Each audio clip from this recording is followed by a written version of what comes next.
கடவுள் என்பவர் அதிசயங்களை செய்ய வேண்டும் என்று ஏன் பலர் நினைக்கிறார்கள்?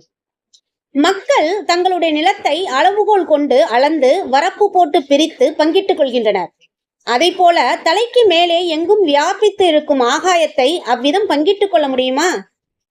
கடவுள் செய்த அதிசயத்தில் தானே அணு ஒன்று கருவாகி உருவாகி பெருத்த உடலாக்கி நம்மையெல்லாம் வைத்திருக்கிறது.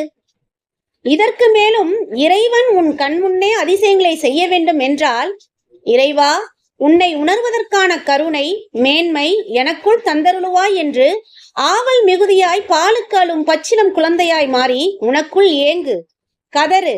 பாசமிக்க அன்னை போல் உன்னை வாரி அணைக்க இறைவன் அவசியம் வருவார். கண்முன்னே அதிசயங்கள் புரிவார்.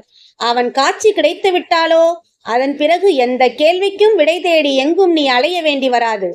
பேச்சற்று மூச்சற்று வாய்மூடி சுத்த மௌனியாகி சித்தம் தெளிந்து ஞானியாகி விடுவாய்.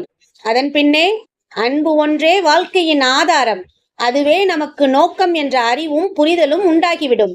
சக மனிதரிடத்தில் கிறிஸ்துவர், இஸ்லாமியர், இந்து என்ற வேறுபாடுகள் நீங்கிவிடும். இத்தகைய உன் நல்ல குணத்தையே இறைவனும் விரும்புவதால் நீ அவனை தேடும் முயற்சி ஏதும் செய்யாத போதும் உன்னால் இறை காட்சியை கண்களால் கொண்டு நேரடியாகவே காண முடியும்.